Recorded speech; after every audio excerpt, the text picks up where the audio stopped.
Hola, buenas tardes. Somos el grupo 1, conformado por Nahuel Salazar, Brian García, Lucía Lopardo, Ayelen López, Lucía Laurenzano, Camila Casino, Carla Meringolo, Jessica Sarapura, Matías Beckerman, Karen Dipolito y yo, Belén Labarque, y vamos a estar presentando el análisis de riesgo y sensibilidad. En la agenda del día de hoy vamos a ver el riesgo en los proyectos, la medición del riesgo y los diferentes métodos para tratar el riesgo. A continuación, vamos a empezar con riesgo e incertidumbre. Podemos definir el riesgo de un proyecto como la variabilidad de los flujos de caja reales respecto a la de los estimados. El riesgo se caracteriza porque conocemos todas las opciones de los posibles resultados y esto es debido a que disponemos de información suficiente para conocer las probabilidades asociadas a cada uno de estos posibles valores. Otro detalle importante a tener en cuenta es que cuanto más grande sea la variabilidad, mayor es el riesgo del proyecto. Por otro lado, tenemos la incertidumbre. Esta es una situación donde los posibles resultados no son conocidos y en consecuencia sus probabilidades de ocurrencia no son cuantificables. Es decir, no se conocen los posibles resultados de un suceso y su porcentaje de ocurrencia. En este caso tendremos información incompleta, exceso de datos, información inexacta, falsa o sesgada. Como regla general, podemos decir que la incertidumbre de un proyecto crecerá en el tiempo. La principal diferencia entre los conceptos es que la incertidumbre no es medible. Se pueden llegar a hacer estimaciones de los resultados, pero esto siempre serán especulaciones. Es decir, la incertidumbre no se puede evaluar de forma completa, mientras que el riesgo sí.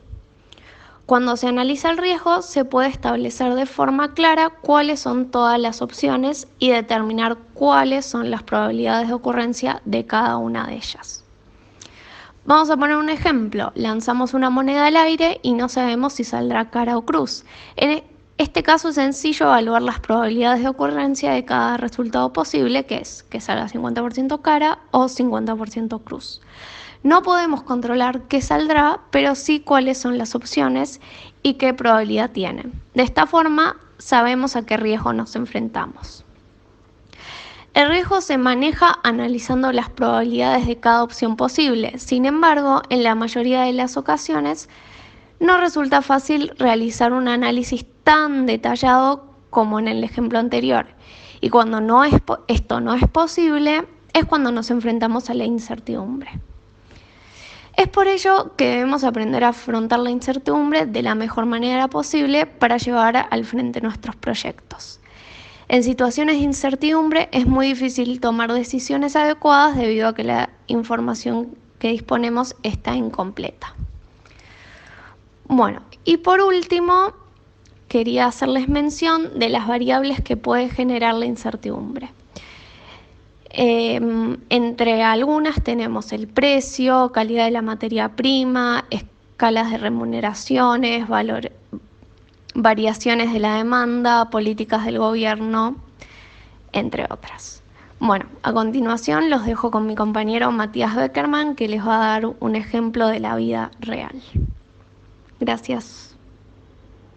Hola a todos, ¿cómo están? Mi nombre es Matías Beckerman y como estuvo contando Belén muy bien recién, explicó sobre la diferencia entre riesgo e incertidumbre y como verán en esta presentación yo les voy a dar la bienvenida a Vattenfall. Vamos a ver en un caso práctico cómo se aplica a la realidad esta diferencia entre riesgo e incertidumbre a la hora de invertir y a la hora de pensar en un negocio, ¿sí?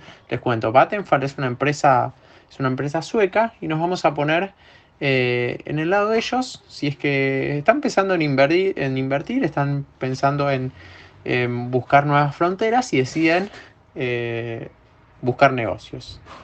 Reciben la oferta de invertir en Argentina y en Suiza. Ellos tienen presupuesto para invertir en uno de esos países. Entonces se junta el directorio Dicen, bueno, vamos a ver cuáles son las dos alternativas. A Suiza la conocen, es un país que tiene mucho más cerca, conocen la economía, pero Argentina realmente saben que está muy en el sur, conocen a Messi y no mucho más. Entonces, bueno, se junta el directorio y dice, a ver cómo podemos investigar sobre Argentina.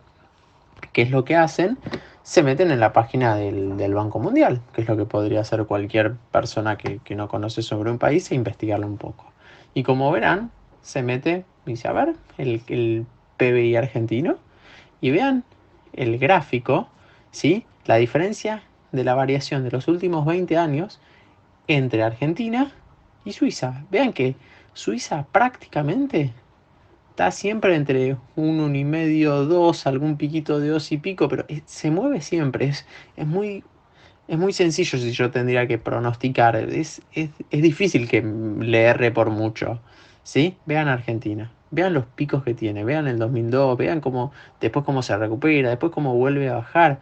Argentina es un país donde es muy difícil proyectar, ¿sí? Acá vemos un caso práctico, pero yo podría decir, bueno, lo puedo incluir dentro del riesgo porque en algún punto podría sacar alguna media, ¿sí?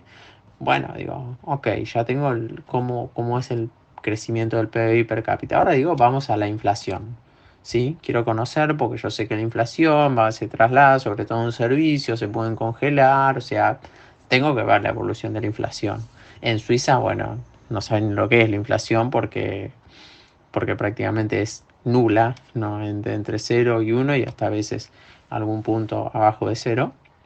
Eh, y mirar en Argentina, y bueno, no hay ni mucho que explicar. O sea, no, 2015 27, pasa 2016 41, baja 26 2018, se va a 50. O sea, es impredecible. La verdad que es muy difícil de estimar, pero de vuelta, estamos siempre hablando de riesgo. ¿Por qué? Porque yo podría irme 20 años para atrás y estadísticamente puedo sacar alguna proyección. Difícil, sí, pero se podría llegar a estimar.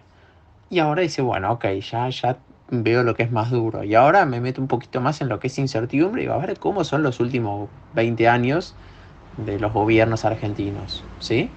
Bueno, me meto y digo, bueno, voy a buscar los diarios, a ver qué dicen las noticias, cómo fueron. Me meto en el diario El Cronista, ¿sí?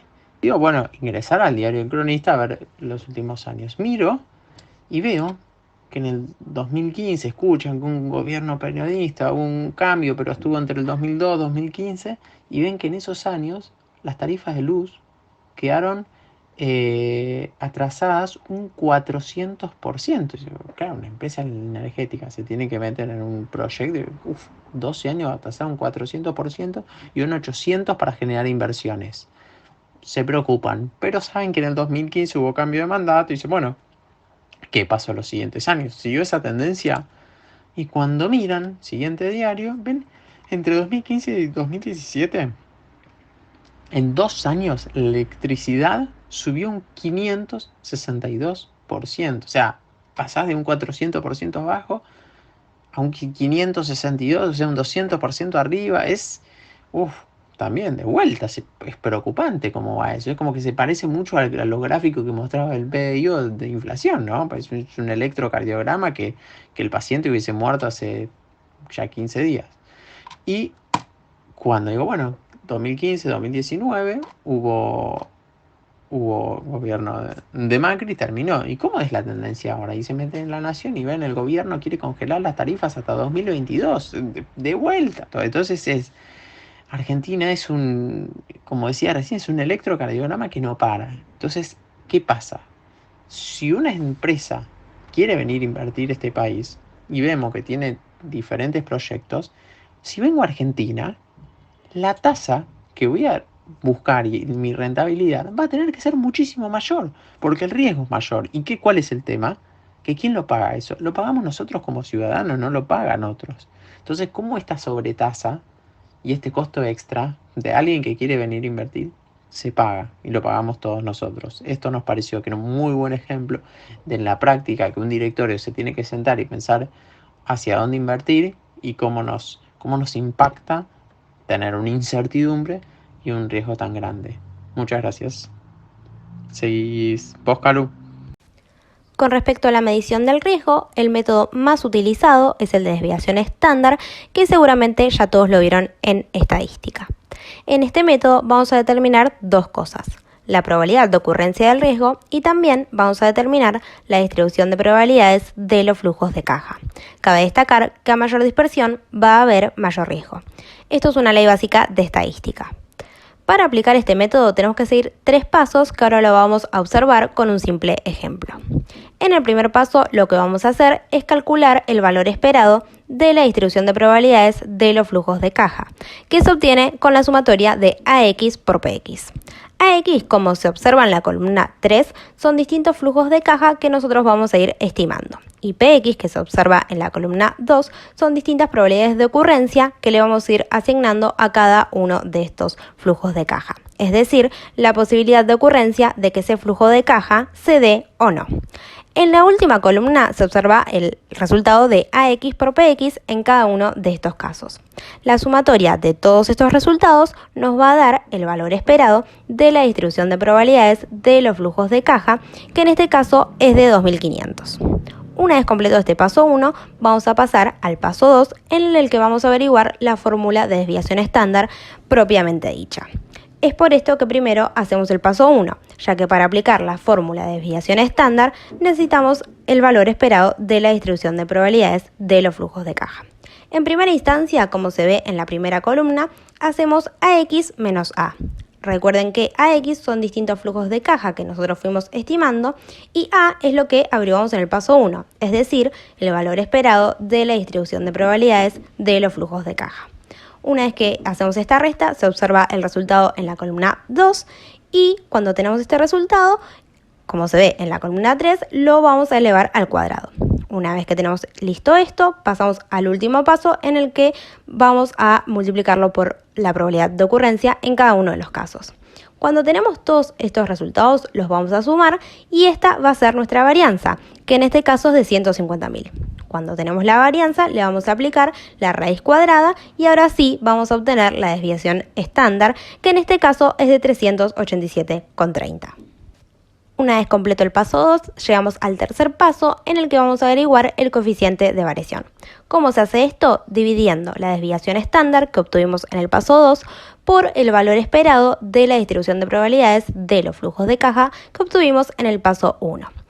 En este caso nos da un 0,15, es decir, un 15%. ¿Qué quiere decir este 15%? Que la variación de los flujos de caja reales respecto a los estimados es del 15%.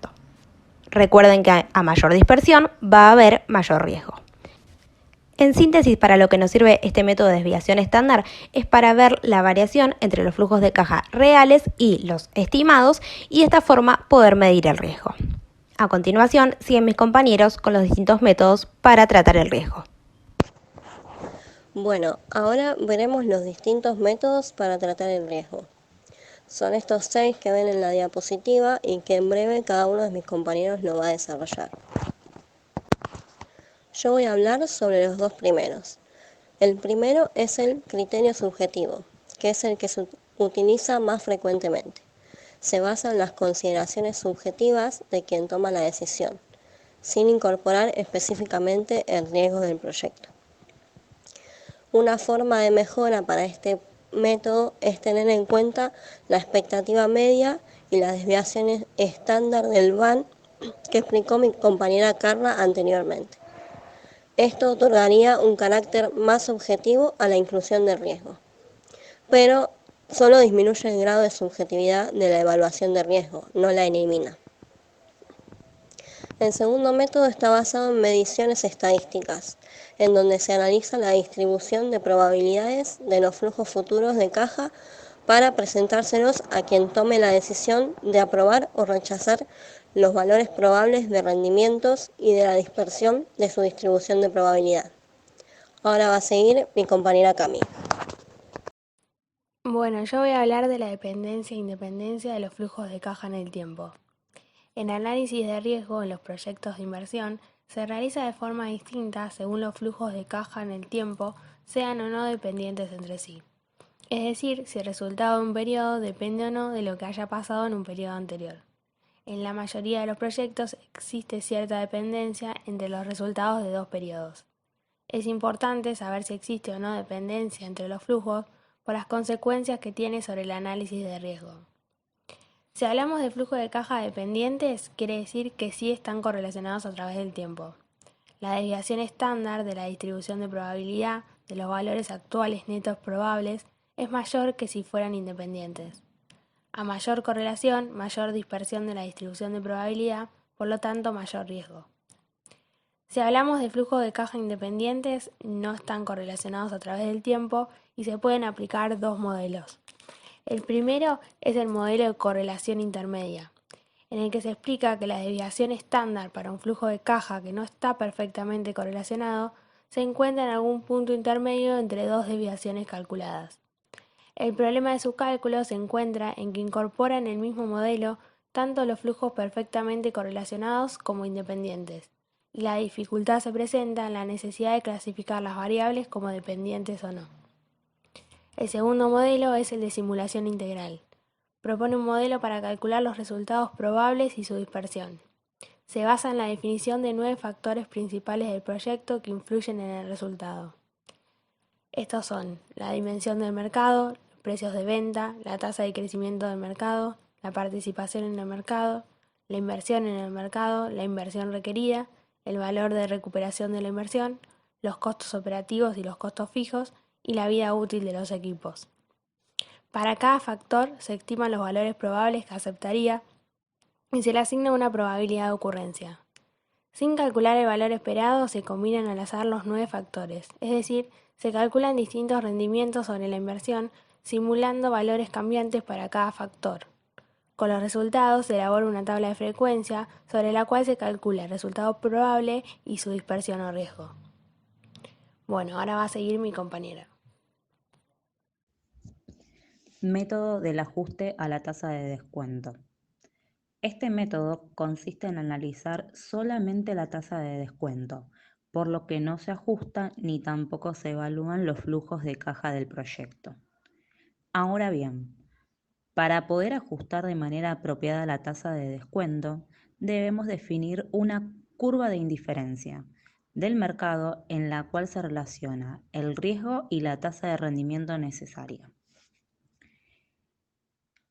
Podremos observar en el gráfico que en el eje Y encontramos la tasa de rendimiento requerida, en el eje X el riesgo y la curva de indiferencia.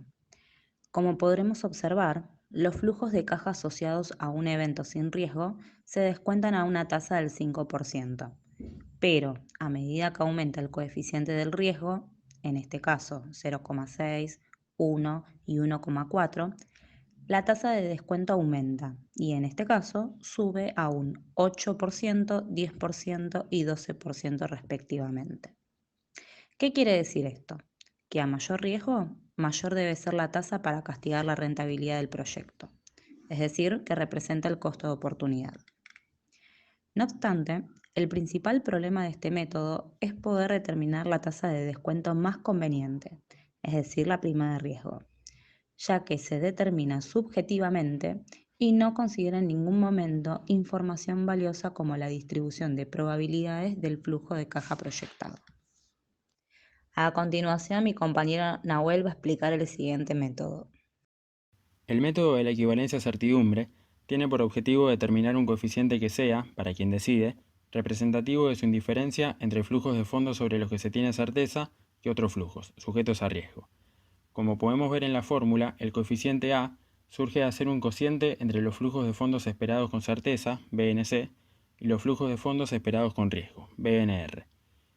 Para entender mejor cómo se calcula este coeficiente, pongamos un ejemplo sencillo. Se trata de un juego de situación en el que se presentan dos alternativas para quien decide. La primera alternativa es tirar una moneda al aire. En el caso de ganar, el premio es de 1.000.000 de pesos y en el caso de perder, la ganancia es nula. La otra alternativa es no jugar y cobrar por ello 300.000 pesos. En este ejemplo, el flujo de fondos sobre el que tenemos certeza son los 300.000 pesos, ya que basta con no participar para saber cuánto cobraremos. En cambio, si jugamos, quedará toda la suerte. Para calcular el flujo de fondos esperado sujeto a riesgo, lo que hacemos es una suma de ponderaciones, según la posibilidad de ocurrencia. Es decir, al tratarse de tirar una moneda, existe un 0,5 de posibilidades de ganar 1.000.000 de pesos y un 0,5 de que nuestra ganancia sea nula. Esa suma nos da un total de 500.000 pesos, la cual representa el flujo de fondos esperado con riesgo. El coeficiente A surge de realizar la división entre los fondos calculados, que en nuestro caso nos arroja un valor de 0,6. Por último, podemos ver la aplicación del coeficiente en la fórmula del BAN. A diferencia del método anterior, la tasa libre de riesgo permanece intacta, ya que es el coeficiente A el que ajusta aquellos fondos sujetos a riesgo a su equivalente de certeza. Con tal ajuste, entonces, podemos evaluar el proyecto. A continuación, mi compañera Lucía Lopardo desarrollará el método de los valores esperados. Bueno, el quinto método es el método de los valores esperados, también llamado árbol de decisiones. Es una técnica para analizar los proyectos de inversión que se basa en la representación gráfica de las decisiones de inversiones secuenciales. El árbol, como podemos observar en el gráfico, representa de forma simplificada todas las combinaciones posibles de decisiones y de sucesos en un determinado tiempo, obteniendo las decisiones óptimas que se deberían llevar a cabo. Esto permite minimizar el riesgo y maximizar la probabilidad de obtener un resultado deseado. El gráfico está compuesto por cuadrados que representan las decisiones, los círculos que representan los sucesos que podrían ocurrir o afectar de forma directa a los resultados, y por último las ramas que representan las alternativas de acción. Estas deben llevar probabilidades. Estas últimas deben ser multiplicadas por el valor actual neto correspondiente y por último se deben sumar los resultados de cada suceso. Estos resultados finales se denominan valor esperado de sus valores actuales netos.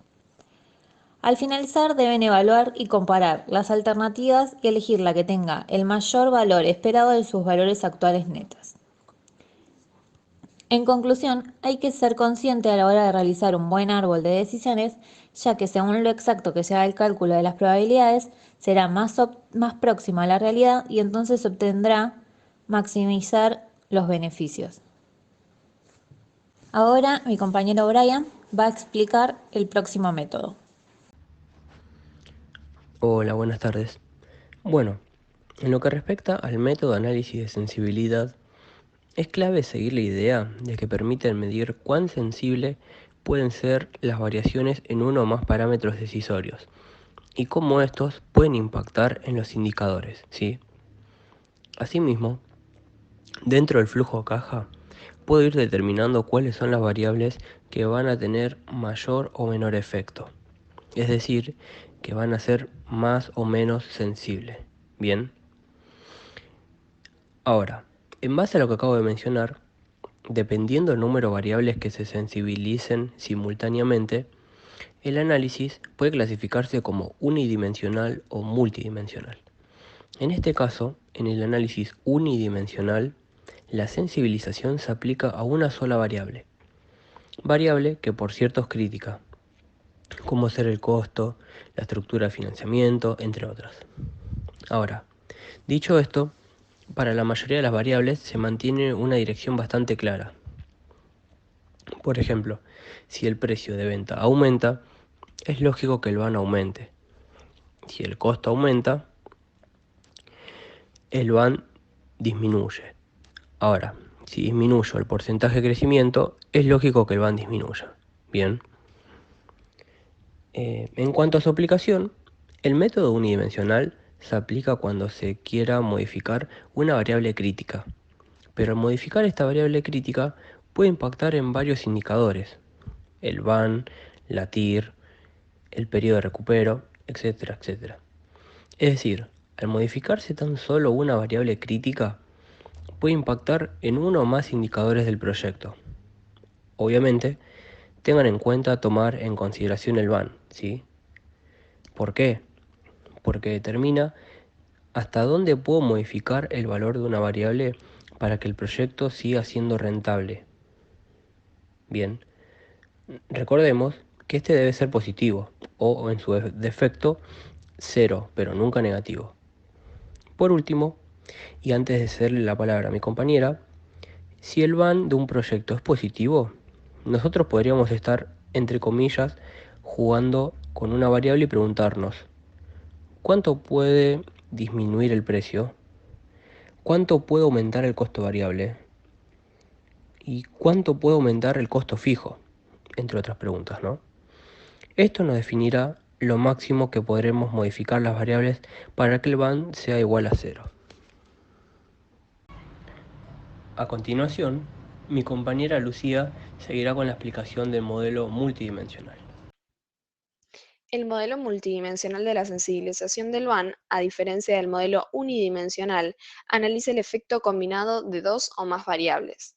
El objetivo es determinar cómo varía el van ante cambios en los valores de las variables y también de esta manera saber cuáles son los efectos sobre el resultado final. Para determinar esto, se utiliza una técnica llamada simulación de Monte Carlo.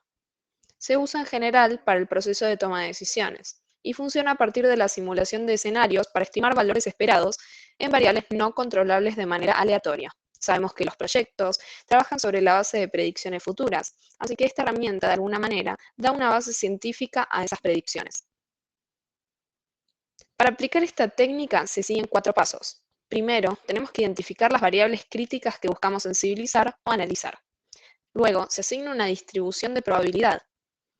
Sigue la definición de la variable que se quiera medir, que en este caso es el van.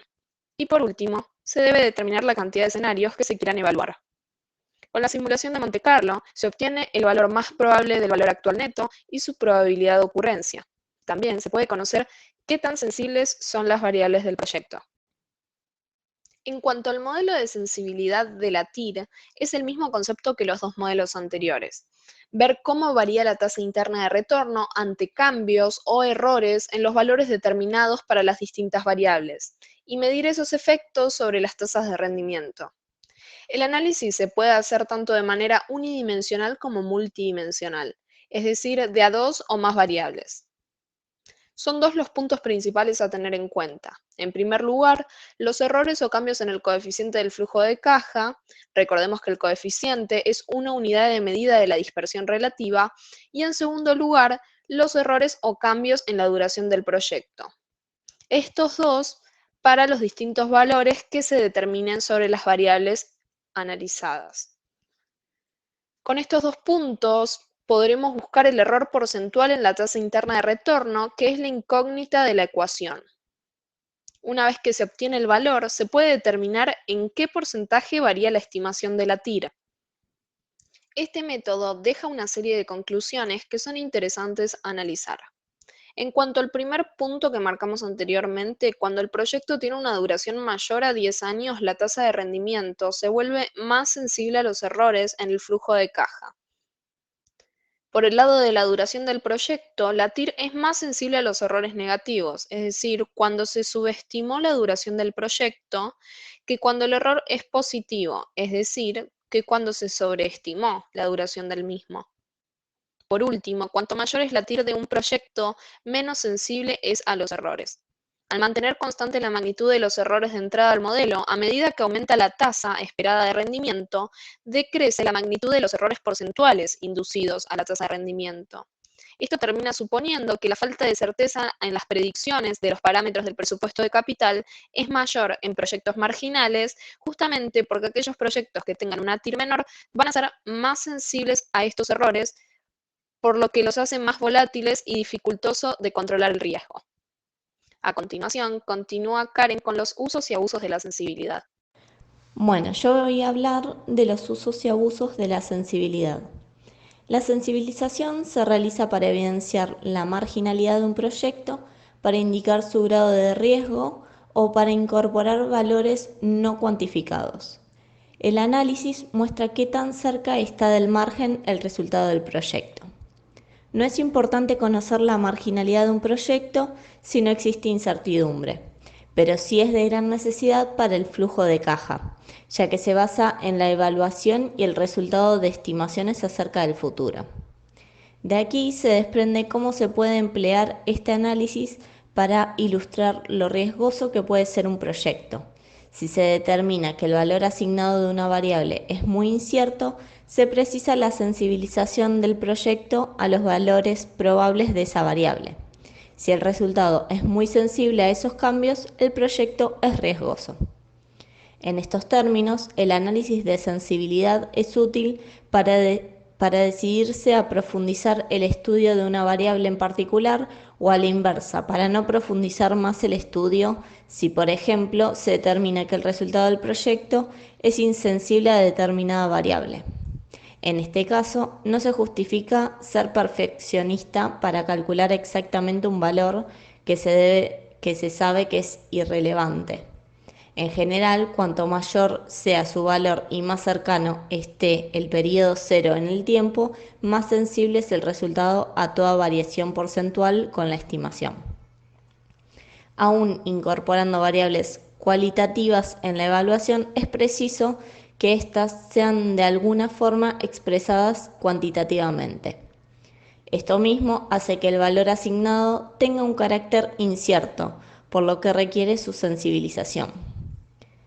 Si bien el análisis de sensibilidad facilita el estudio de los resultados de un proyecto, su abuso puede llevar a una evaluación errónea.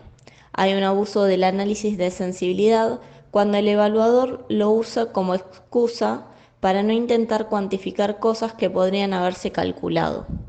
Lo mismo sucede cuando el informe presenta solamente un conjunto complicado de interrelaciones entre valores cambiantes, omitiendo proporcionar una orientación.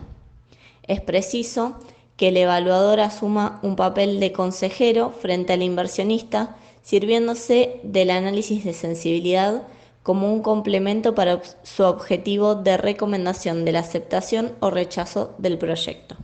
Bueno, hasta aquí llega la explicación del análisis de riesgo y sensibilidad. Muchas gracias.